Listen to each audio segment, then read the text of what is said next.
I'm Al McFarlane. Welcome to Conversations with Al McFarlane. Glad to be here and glad to have you along. Yesterday, the 16th, was the founding of the Black Press of America, and the National Newspaper Publishers Association all this week is celebrating the Black Press of America. They had about a 2.5 hour program that just ended moments ago, right here on YouTube and on Facebook at Black Press USA. I want to start off by saying kudos to my colleagues in the Black Press. The work we do is critical, it's important, necessary, and our intent is to continue to plead our own cause to ourselves and to the world, and to create a vision and a memory of who we were and are that serves us in good stead as we continue to become who we will be. We have a duty and obligation to author, to create, to craft, to write a future in which we win. And I salute the Black Press of America for having been in the forefront, on the forefront, in writing the true truth about our existence, our humanity, and our place in this country, our place in the world. Let me start today with just a 2 or 3 minute introduction piece that aired this morning in today's NNPA celebration of Black Press Week. Az, go ahead and roll that.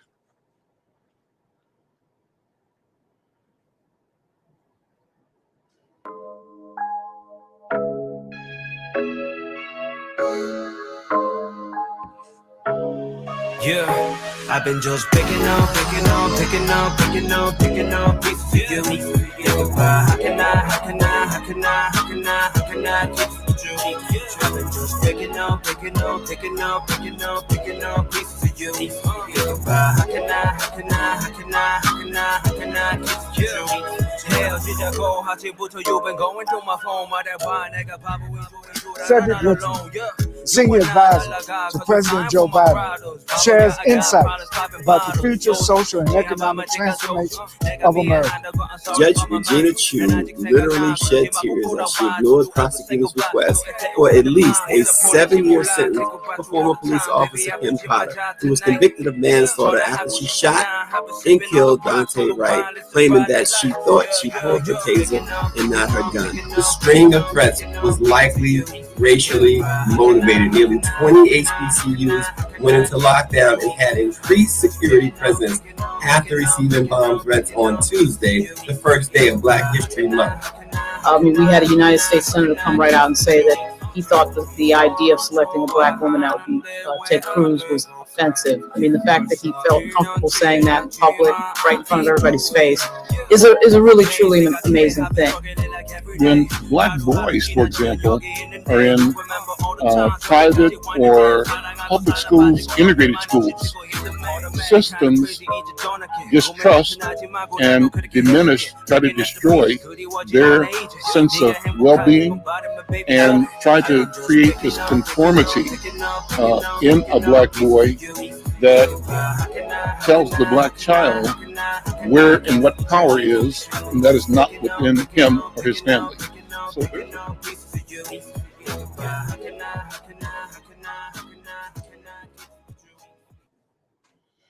okay, great. That's a great introduction. And from time to time, I'm a regular on the morning show. It's every morning at 6:30 our time. It's called Let It Be Known.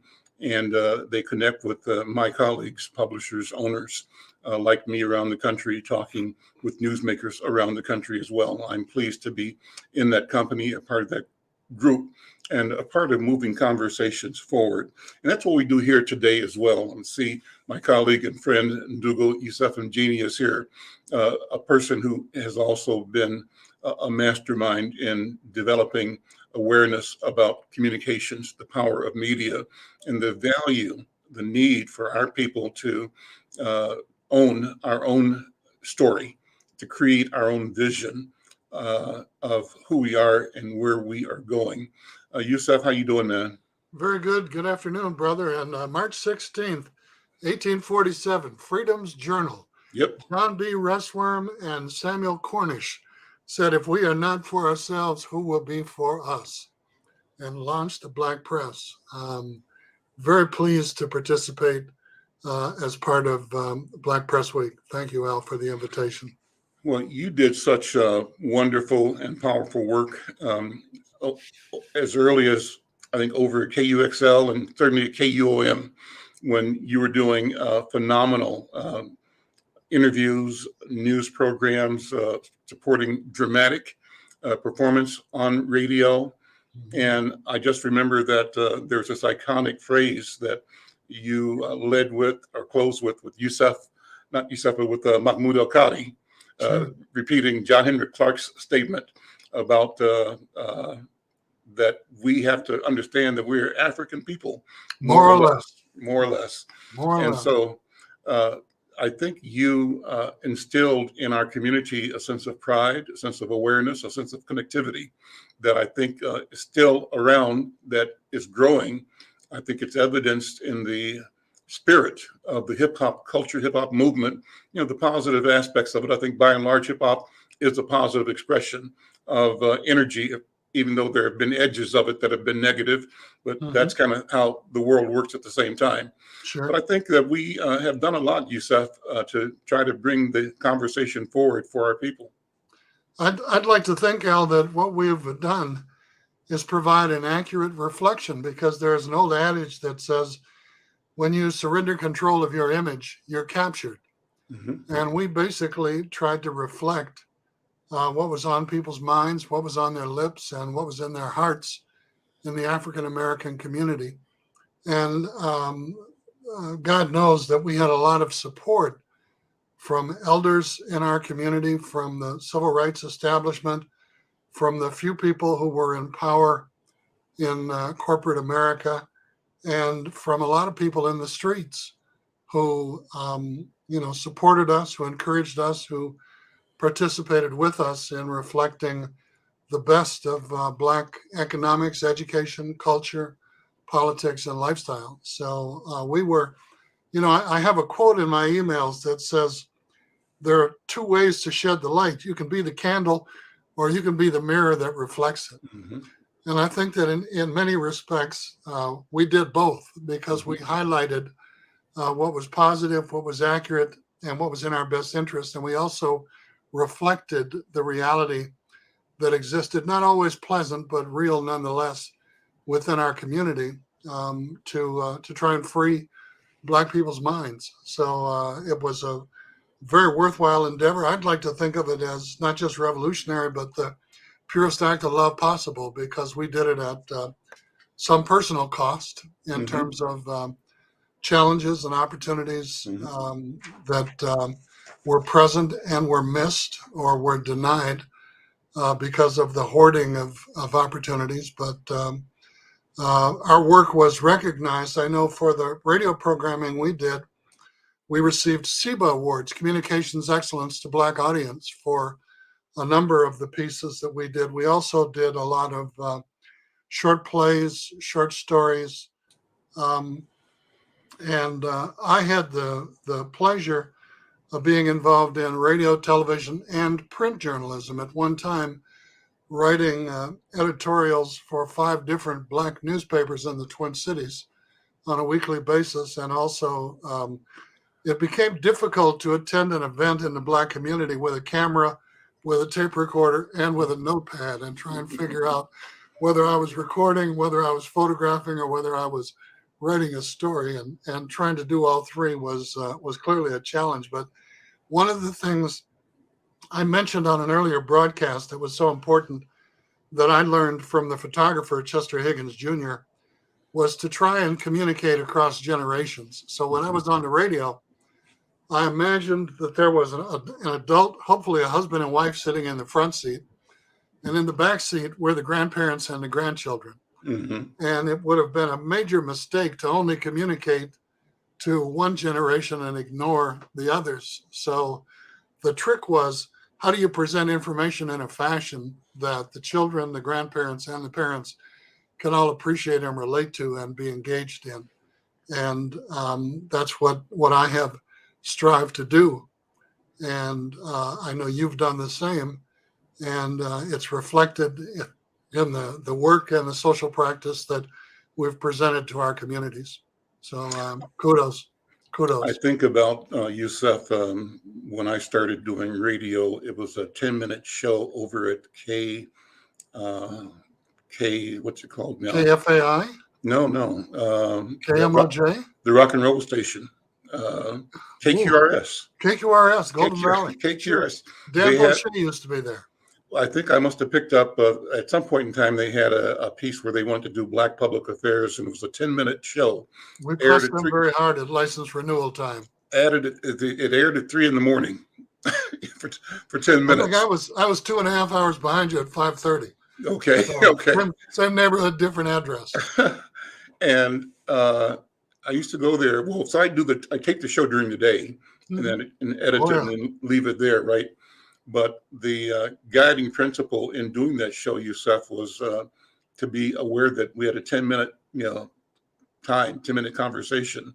So I would tell my guests, usually it's one guest at a time, act like this was the last 10 minutes of your life.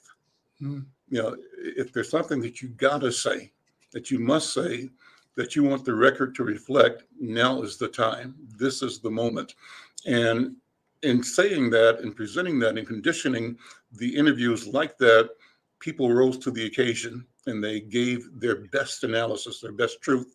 And you could feel the authenticity and the genuineness and their intent and their desire to communicate, because they're communicating not only to the moment, but to posterity. And I think that's what we are doing and have done and must continue to do.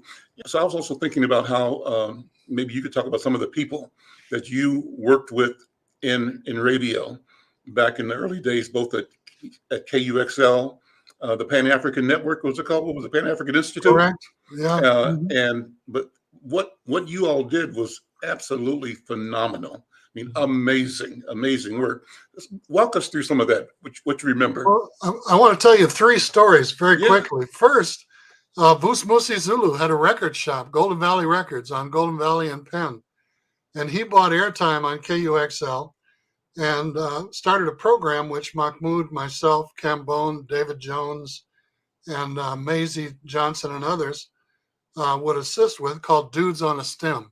We almost need to go back and take a minute on each of those people, but go ahead and tell the story. Then we'll come back and talk about each one of those people you named. All of them are legendary.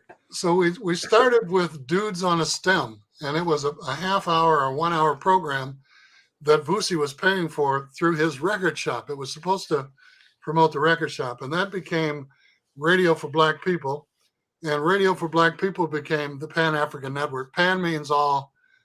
African Network was important because it was at a point in time where many African liberation movements were taking place in the Sudan, in South Africa, in what then was called Rhodesia, Zimbabwe, in Southwest Africa, Namibia, in Angola. And we were fortunate to have guests on the program who had been on the ground working with the different African liberation movements. And we, of course, supported the 6th Pan-African Congress, African Liberation Day, Malcolm X's birthday. We had Black History Week was every week on the Pan-African Network. We had a brief segment called Africa News, where we read information about what was happening on the continent. Mm-hmm.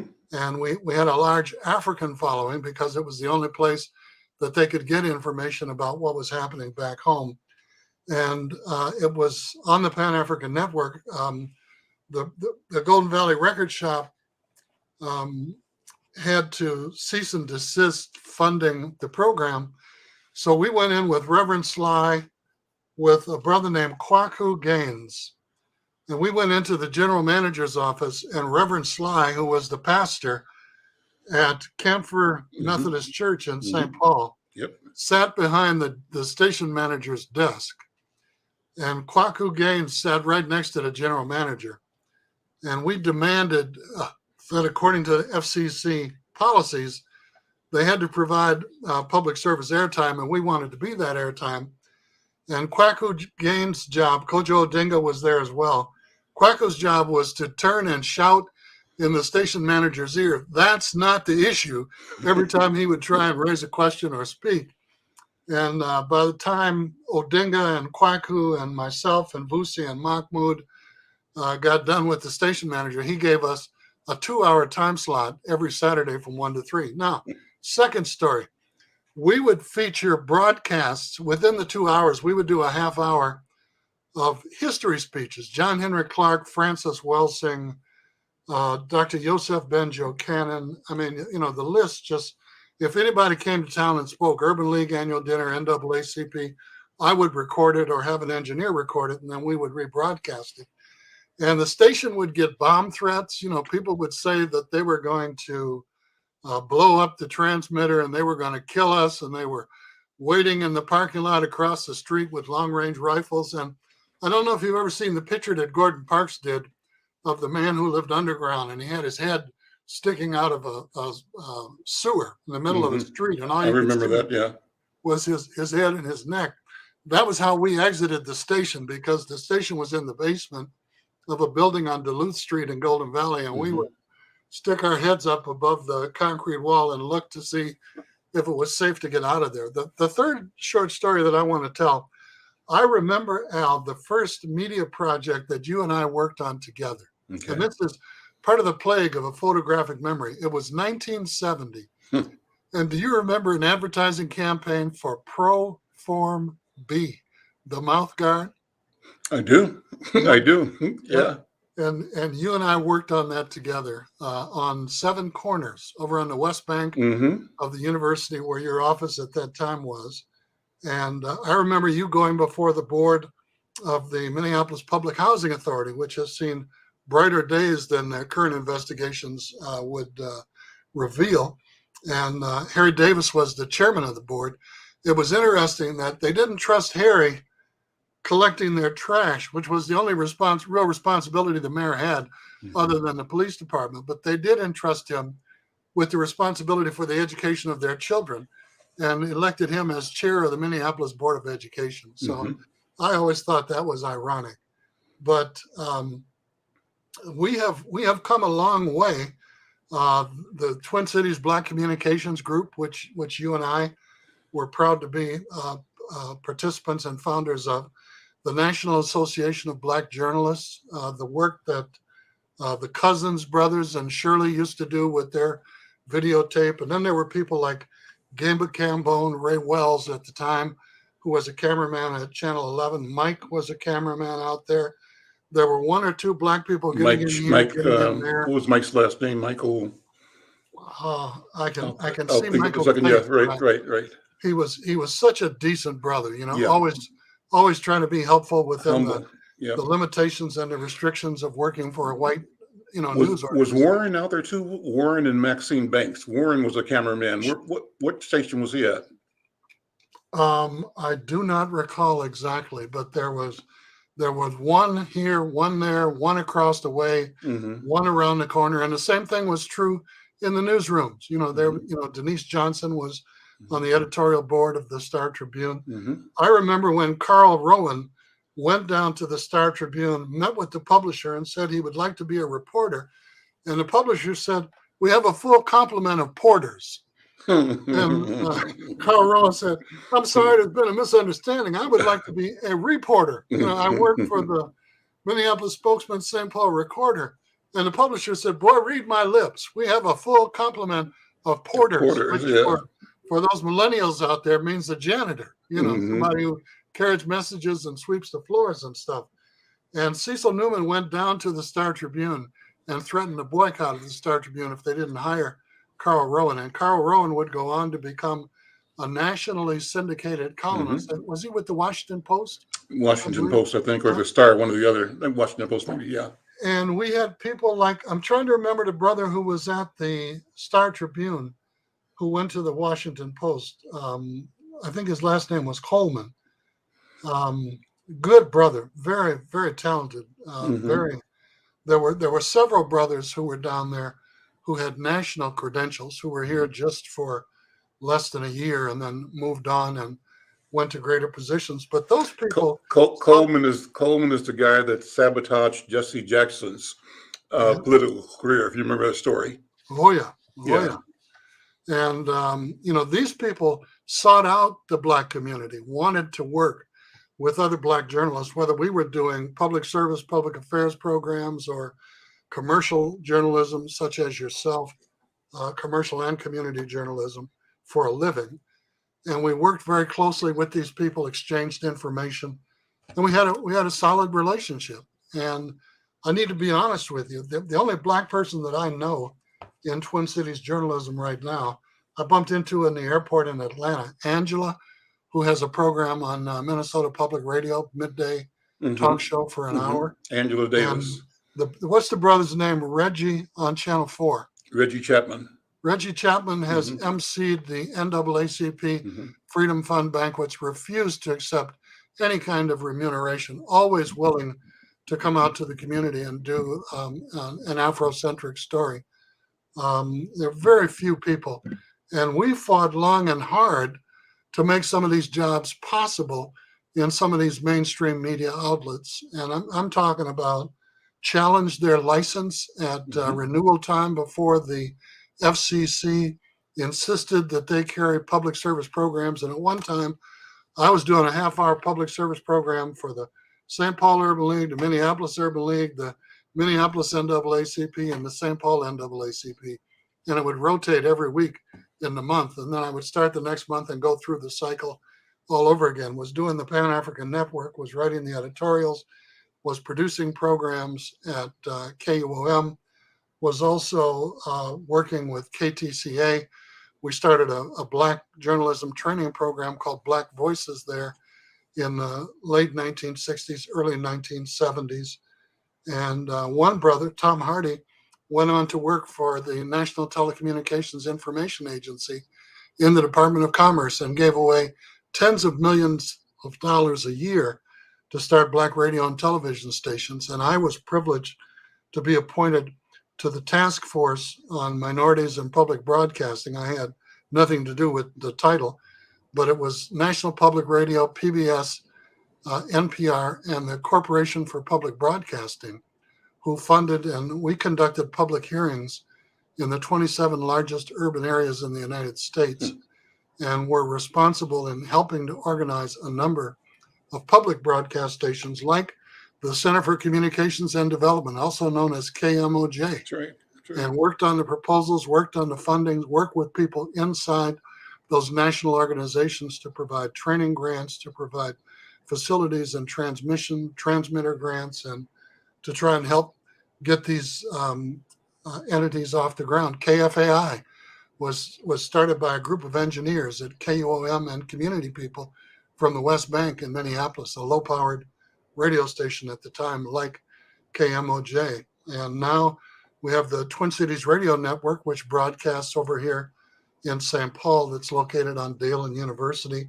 We have a low-powered radio station over in South Minneapolis and a lot of things. We started the Summit University Free Press, which was a newspaper that we walked through the Black community and put on every doorstep, in every door jamb, in every mailbox in the neighborhood for years, doing exposés on developers, on the Housing Redevelopment Authority, on the white power structure downtown. And, it was just something that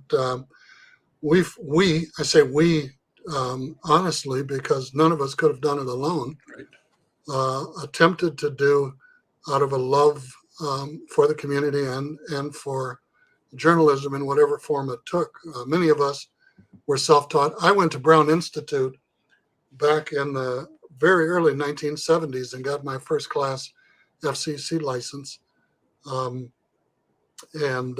Was real proud of the fact that we did produce some very good programs with the assistance and the resources of people in the African American community on both sides of the microphone and the transmitter.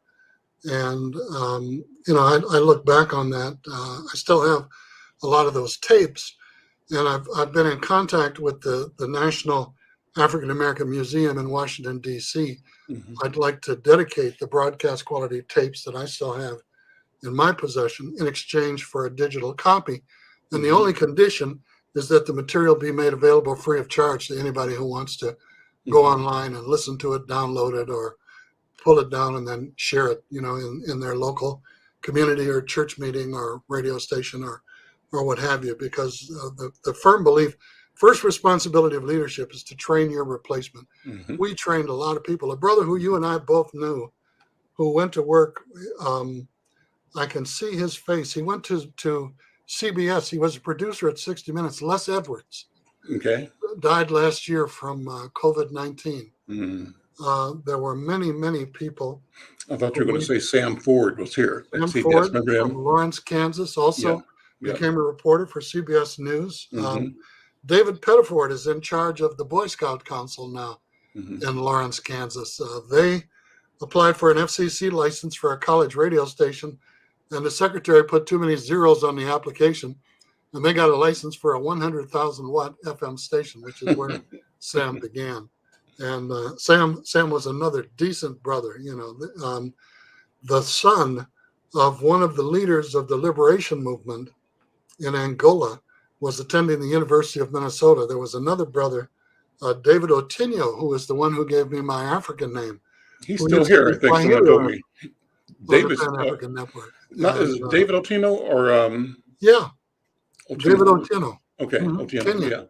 yeah. Good brother, good Mhm. brother. The FBI arranged for his deportation because he refused to stop being engaged with Mhm. questionable figures in the Negro community. Mhm. Okay, teaching Swahili lessons and helping us make sure that we were on the right side of the political issues that were developing in those countries that were seeking their liberation, primarily in Southern Africa.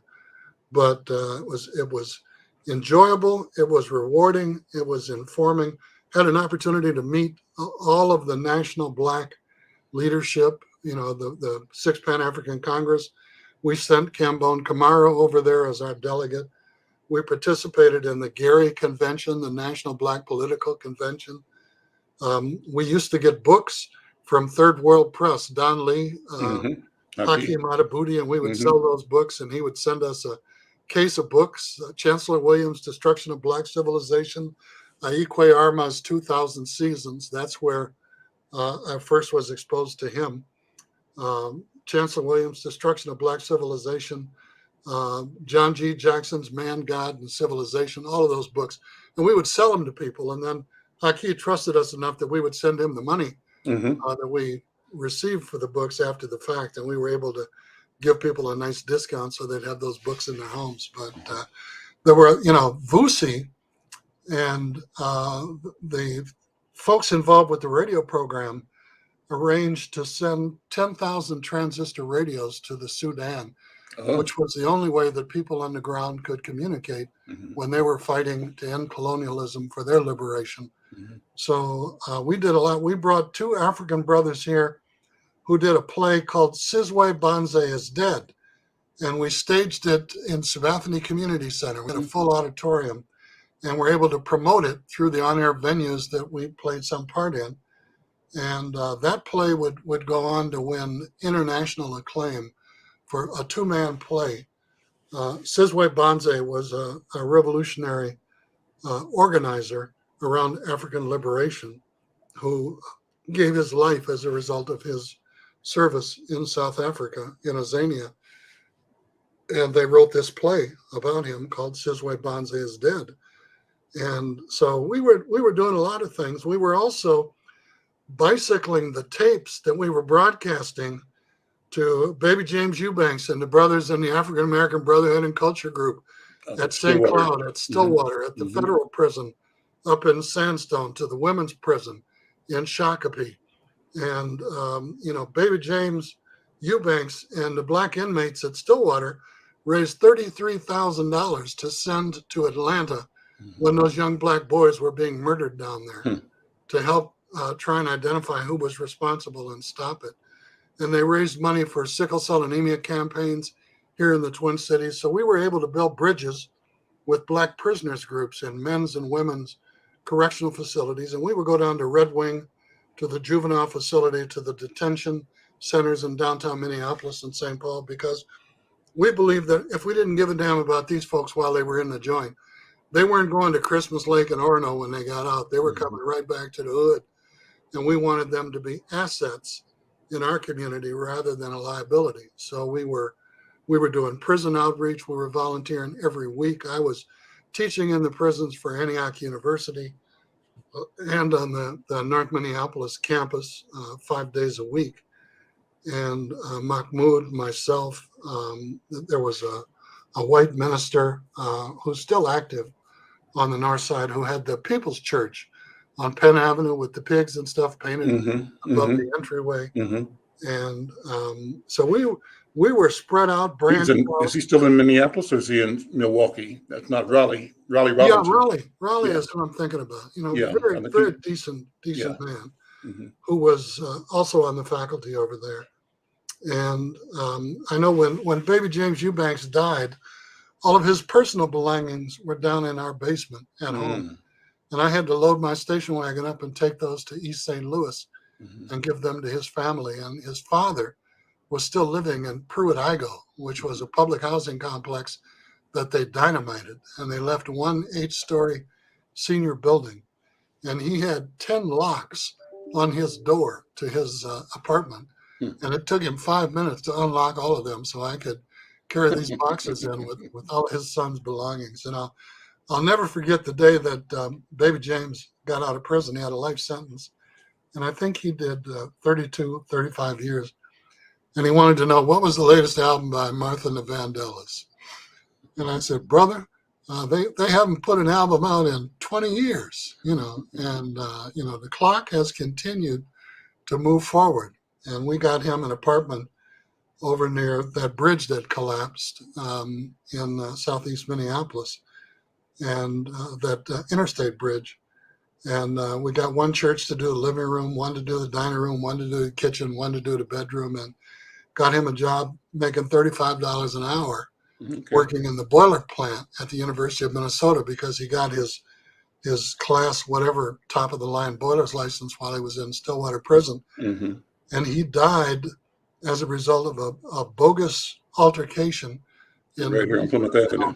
Over on Plymouth Avenue, and crawled at the Elks to Sil Davis's house and passed out on the sidewalk. And by the time someone noticed him and called an ambulance, he was dead on arrival at North Memorial. Is that the name of the hospital over there? Yeah, but so we've had a glorious journey, Al, with its share of challenges and opportunities. We never had problems or crises, and we were able to engage, to train, to assist, to provide technical assistance, to support, to carry the message, and to keep the flame alight, and whether we were the candle or whether we were the mirror that reflected it. Talk about the theatrical work that you did. I remember in my head, Yusef, the music of I just had the name, Gary Bartz. I think you were using his music as a theme. I think one of his tunes opened your show. It was all the time. Brilliant, energetic, sort of a sunrising type music. Yeah. Talk about the stuff that you did in the theater realm on the radio. I think Thomas Love was working with you. Thomas Love, I think. And I'm sorry. You remember Thomas Love?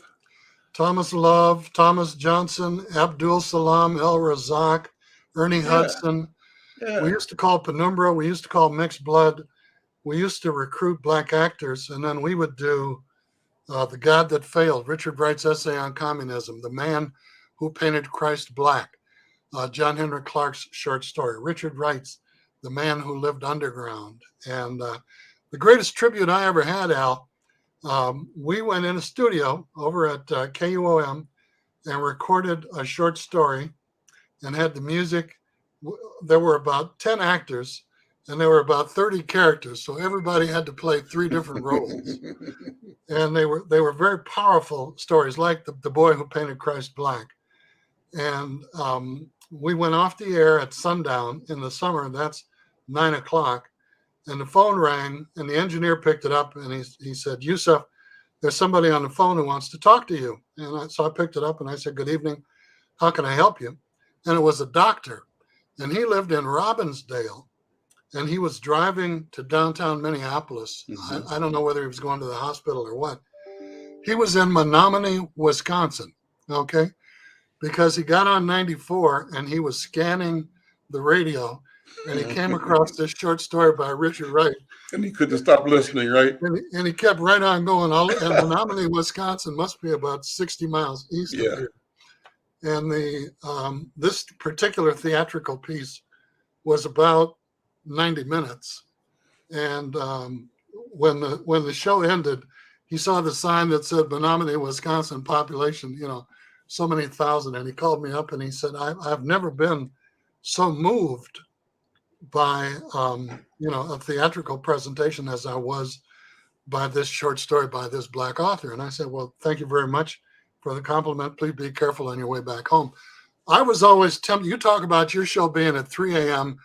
I did them at 5:30 and 6 a.m. I was always tempted to say, if you're driving, be careful. You might hit our other listener. Okay? That's right. But we would open up the phone lines. Yeah. If we had a guest or after we played an excerpt of a historical presentation, it would, John Clark, Joseph Benjo Cannon, it would take 3 or 4 weeks of a half hour each week to play one of their full speeches, because they were always, hour and 45 minutes. And then we would play the question and answer session, and then we would open up the phone lines, and the phone calls were always overwhelmingly positive. And it was just such a joy to have people call. They didn't really have questions. They just had testimonies and tributes to how powerful the information was, how uplifted they felt having been given the privilege of listening to it, and how they were in trouble with their wife because they had promised to fix something or climb on the roof, and the program came on and they couldn't turn it off.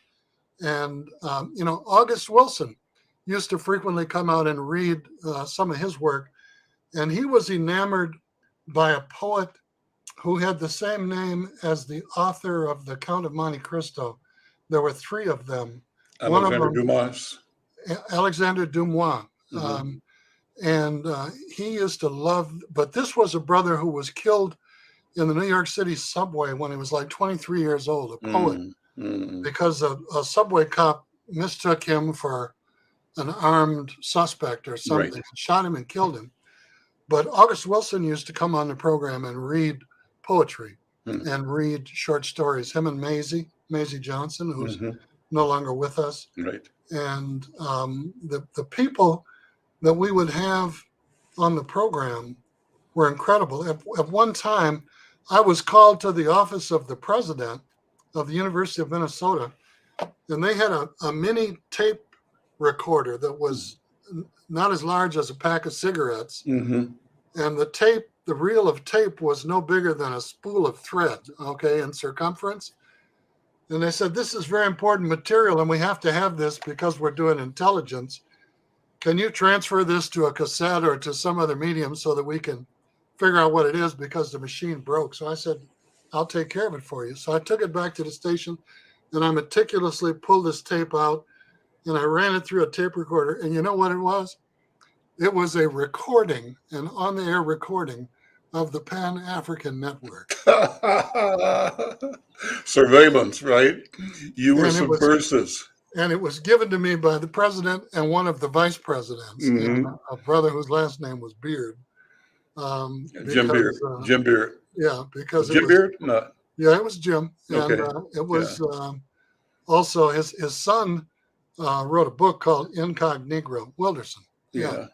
And I think, was it Malcolm Moose?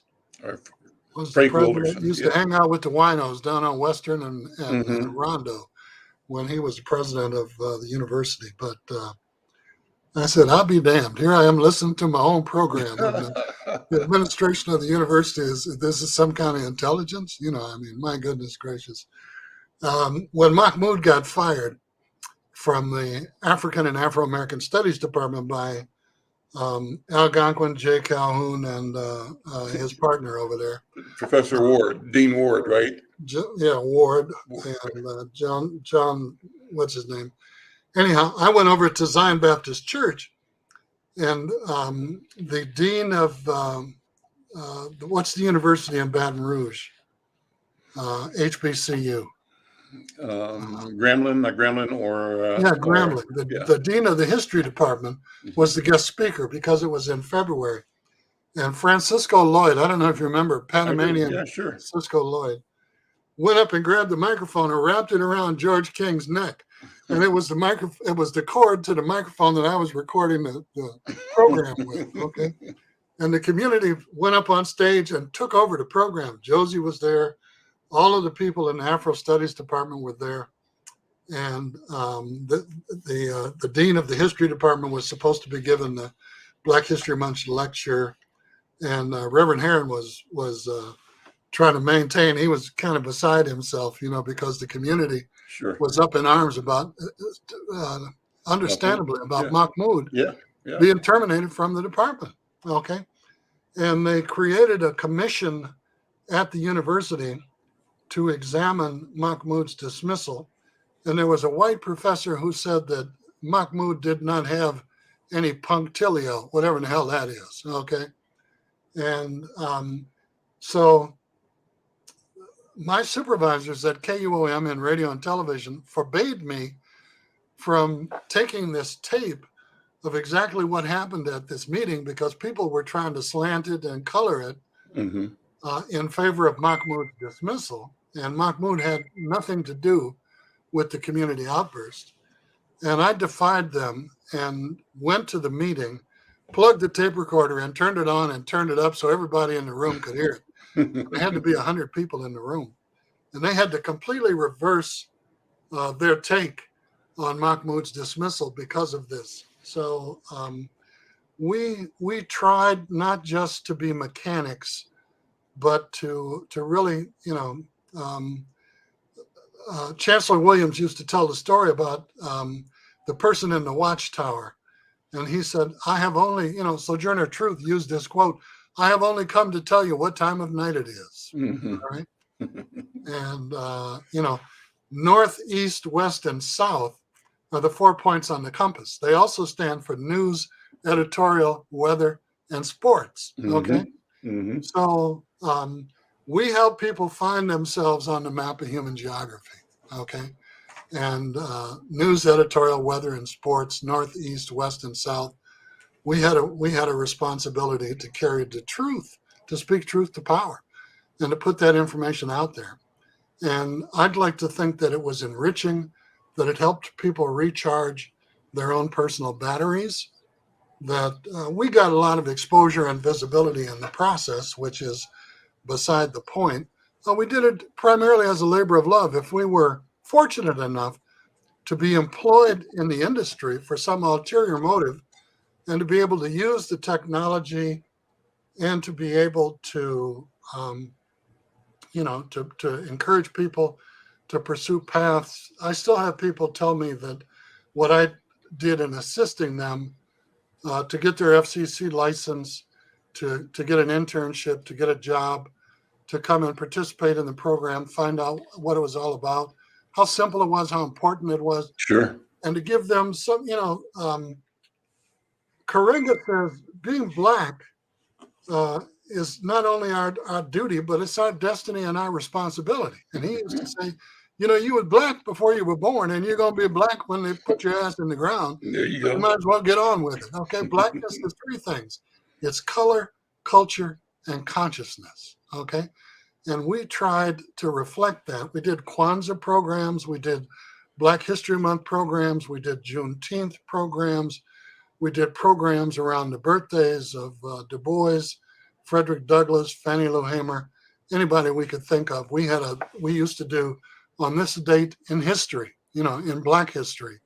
And we would share little tidbits of information that were trivia, but that it was important for people to know. We talked about Frederick McKinley Jones, the Black inventor for Thermo King in Minneapolis, who had more than 100 patents to his credit, including the snowmobile, the soundtrack for motion pictures, the ticket-taking machine at the theater, the first refrigeration units, for trucks, and homes and everything else. And when he died, his wife had to retire to Arizona and live just on her Social Security. because she was entitled to none of the royalties from all of the inventions that he put online. And a general from the army went to Thermo King and said, the troops are getting a little feisty about spam and, the other stuff that we're sending. We need to send them some fresh dairy and meat products. And the head of Thermo King called Fred in the office and said, I want you to explain to this military guy why it's not possible. And Fred said, well, give me a week or two. Let me look at this, and came back with the refrigeration unit so that the soldiers in the war could have fresh dairy and meat and vegetables because they could refrigerate this stuff and it wouldn't spoil on the ships on the way over there. Mm-hmm. And, who was the brother who invented the gas mask? Lived in Ohio. Garrett Morgan. Okay. Yep. Invented the gas mask, went into a mine, saved 36 people, and they accused him of witchcraft. Okay. And he set up a demonstration for the United States Army. He had to hire a white man to demonstrate his invention because the Army would not come to a demonstration that a black man was holding on his invention. Amazing. And that's how the gas mask got to the soldiers in the war. And countless tens of thousands of people's lives were saved. A lot of white people wouldn't be here today if it hadn't been for Garrett Morgan. He also invented the stoplight, the semaphore. Yep. And a lot more white people wouldn't have Would not be here. Had Had more wrecks, yeah. Head-on collisions up to wazoo. And the list, just goes on and on and on and on, Al. And these were not black inventions. They were inventions by black inventors that benefited humanity, civilization. Yeah. Okay, Daniel Hale Williams Yep. performed the first successful open heart surgery. Mm-hmm. How many brothers and white folks are walking around today? The first blood transfusion. Okay, same thing. Racism hurts white people too. And I'll tell you an interesting story about our Latin cousins. Okay, this was in Central South Latin America, and Cortez, the Spaniard who had the blonde hair, went over there. And they were about ready to get into a big battle. And he burned all their ships. And he said, boys, we're in the fight of our lives now. We can't go back. We got to win. Mm-hmm. And during the battle, he got hit in the head with an axe. Okay, lost consciousness, was, blathering. And they put him under a tree in the shade and said, sorry, boss, we prayed for you, we went and done everything we can. We're going to leave you here in the shade so you're out of the heat. And, adios. So one of the Aztec brothers came over and said, you're not going to abandon this boy, are you? And they said, nothing we could do. He said, do you mind if we take a look at him? Well, they not only assisted him, they nursed him back to 100% full health. To show his gratitude, he made this brother one of his house slaves. Yeah. Okay? Yep. Who said, I'm not really impressed with your Western medical practices. Would you mind if I write some of the information down that we use that can save a lot of lives and help people? And he said, as long as it doesn't interfere with your housework, I don't care what you do, after midnight. So he wrote this treatise, but he wrote it in the native language. Okay. And so Cortez said, oh, no. You got to write that in Spanish. We can't have people trying to figure out this gibberish. So he had to learn how to read and write Spanish. And he said, I ain't getting no younger, boss. It took him about 2 years. He translated it all into Spanish and he doubled it. Okay. And they sent it back to Spain. And Spain sent it right back and said, look, if you want us to really treat this with any seriousness, it's got to be written in one of the Romance languages, like Latin. Okay. So he said, I ain't getting no younger, boss. I was old when I met you. So he learned how to read and write Latin, translated it again, and put this thing together. It was bound and it was shipped off to Rome. Okay. Now this is like the 1500s. Okay. When Cortez came to South America. So there was a white man, just a fact, working on his PhD in chemistry. And he went to the Vatican and they gave him access to the catacombs. And they had all of these documents down there that had never been opened. And he saw this one and he knew how to read Latin. And so they allowed him to break the seal and very carefully, page by page, open it up. This was in the 1960s. In this document that this Aztec put together was the formula for penicillin, for brain surgery, all of these herbs that were used to create medicines to treat arthritis and all these exotic malaria, all these diseases. A lot of the herbs and the ingredients no longer existed because they had raped the forest. And he had all of this information in this document that they didn't feel was important enough for somebody to look at. So they sent it down in the catacombs and put it on a shelf for 400 years. Can you imagine the hundreds of thousands of lives that could have been saved all over the world if they had just given this brother the benefit of the doubt and cracked the cover of this treatise that he put together with all this medical information? And all these people are dead. A lot of these secrets are gone. And some of the stuff, penicillin, quinine, some of the other stuff had been invented in the previous 400 years. But how many hundreds of thousands of lives could have been saved? So racism hurts white people too. And not only did he have to learn to read and write Spanish and Latin, he had to become a Catholic. He had to assume a Catholic name, Estebanico, or something like that. And it's in a paperback book by Dell called The Aztecs, outlining this entire story of this man who saved Cortez's life, brought him back, and became his house slave, and became what they call an assimilado, meaning someone who had fully assimilated to Spanish culture, given a Spanish name, who could then be adopted and treated as a half-human, who could write this in the native language, in Spanish and in Latin, and have it sit on a shelf in a cave for 400 years unread. So we have a lot to say and a lot to offer. Well, it says a lot about the European way of knowing. So I keep going back and reading now. I'm reading 3 books at a time by this brother here, Ike Arma, right?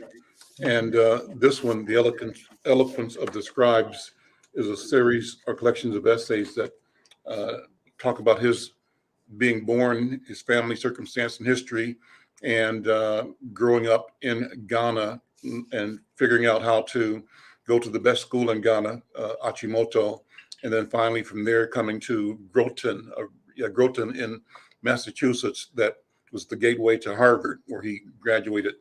And the guy's a phenomenal writer. I wasn't really aware of this work until, maybe about a week or 2 ago, 3 weeks ago, when I came across him by listening to Dr. Carr on Nubia, on narrative. But the ongoing point being made here is that Western education had the objective of solidifying the notion of white supremacy, that whiteness above everything else, and that the further he went in school, the more it was clear that the objective of the training, of the orientation, of the education was based on European values, appreciation of Europe and European culture. One of the phrases in the book was, he was studying literature, and he said, taking off from another axiom, I guess it is, there is no literature except for English literature, and Shakespeare is its God, right? But that was how comprehensive and how deep the profession, the literary world, focused all of its energy on the experience of European people. It was the center of the universe. And then how do you stand in the Near East, the Mid East, or the Far East, unless you consider the spot that your feet are on the center of the world? That's exactly. And what the European conquest, colonialization, and theft of Africans meant and did was replacing that sense of self, and in its place, instilling a sense of belief that Europe was the end all and be all, and that Europe was the reflection of God. No matter what you thought before, no matter what your history, your lineage, had brought to the world. You were disconnected, disassociated. To one of the books I'm reading by him, it talks about remembering the dismembered continent, and that there was a pernicious and pervasive system of indoctrination and decapitulation and dismemberment of African culture and African bodies. The physical body, the social body, the spiritual body, the historical body, dismembered with intent, with ferocity, for the purpose of rendering African people invisible, and therefore rendering all of the assets of Africa, the minerals, the productivity of the land available for picking by Europeans for European wealth. So Africa and Africans simply became tools for the enrichment of Europe and America at the end of the day. And so what I'm gaining as I'm reading these, Yusef, is an appreciation of how, as communicators, we have to figure out and go about, and we've been doing this, the world of looking at creation before Europeans. And it's not to take away from who they are or what they have done, but more has been done and more is there. And they are not the center of the universe. And if anything, we are. And how do we convince ourselves to know ourselves, to that own self be true, as the old statement goes? So I think we're on a path. I think we're in a place now.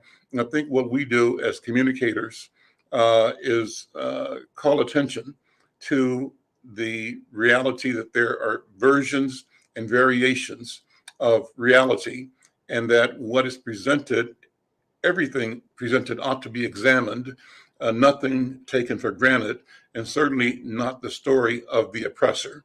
That we have to be critical of a system and a process that destroys and marginalizes, devalues our humanity. On the one hand, I've always said, white people, they love Africa, they just don't like the Africans. And what's the precedent? Well, they loved America. They surely didn't like the people that were here, and they've demonstrated their capacity to wipe out a continent or two continents of people, and they've demonstrated their capacity to do the same thing in Africa as well. So, and in Israel. So if you know what you're looking at, know what you're looking at, and know what you need to do to protect and to change the dynamic, to ensure that you have done what the Creator has allowed you to know and do as work to preserve and protect what it means to be a human being on the planet. That's where I think we are. Speaking of reading, The Rise of the Warrior Cop, the militarization of America's police force. St. Paul NAACP and the state conference have a good relationship with several police departments. St. Paul is one of them. And so we recommend reading materials, participate in the training. And St. Paul NAACP has had an agreement with the St. Paul Police Department for 21 years that was mediated by the Justice Department back when Corky Finney was the chief of police. And this was written by the same guy who did the article last week about all of the police settlements. And in the New York Times today, there's a very lengthy article about the after action research that was done on how the police handled the peaceful protest following the death of George Floyd, the murder of George Floyd. And it's not good news because they were unprepared, they were untrained, they showed up in riot gear. They treated all of the civil protesters as well as the people running amok the same, and actually spurred and forced the violence to grow. So absolutely. Let me show you. This came in the mail yesterday from the Minnesota Historical Society Press. Whiteness in plain view. It says, widely seen as a progressive stronghold of the Midwest, the state has also some of the greatest racial disparities in the nation. Those disparities have their roots in Minnesota's earliest days as a territory and in the decades that followed, from enslaved people brought to the territory by military officers to migrants traveling to the North Star State after the Civil War, African Americans have long been present in Minnesota history. Yet, while many came here looking to establish new lives, they often were met with white resistance and attempts to exclude them. Efforts to maintain the supremacy of white interest over those of Black residents can be found in towns, cities, and suburbs throughout the state. This book examines that. It's a new piece, so check it out when you see it. Who's the author? The author is, Chad Montree. He's a professor in the history department at the University of Massachusetts Lowell. And he's the author of 4 books, The Myth of Silent Spring, Rethinking the Origin of American Environmentalism, and a couple of others. Very good. Yeah. Thank you for sharing. Yeah, well, this has been a good conversation, so let's do this again. I think walking down memory lane is a good thing. And I was going to ask you to reflect on some names. I'll just throw them out now. We can do it next time. But you mentioned Kojo Odinga. You mentioned Dan Portier. You mentioned Otieno. Now, Otieno is the one I was thinking about. Is that a different person? The bookstore owner? Is that what you're talking about? No, the I'm talking about is back in Kenya. Okay. Otieno is the guy that owned Uhuru Books. You remember him? There's an Otieno who's also a dentist. That's a different one. Yes, Larban Otieno, the dentist over in North Minneapolis. Otieno is also Kenyan, but he owned Uhuru Bookstore. And then the other third person I thought about when you said Otieno, I thought about Carter. What's Brother Clarence Carter, right? Was it Clarence Carter that owned the Challenge Books? Challenge Bookstore. So we should talk about him sometime and what that whole movement represented, and people like what's his name? David. I saw his name somewhere. David Taylor. David Taylor. David Taylor. David Taylor Vassar. Yeah. Yeah. And then I talked to I think somebody who we were talking about people like he's at University of Alabama now. What's our friend's name? Head at the Moral Hall movement. Horace. I know who you're talking about. Horace Huntley. Yeah.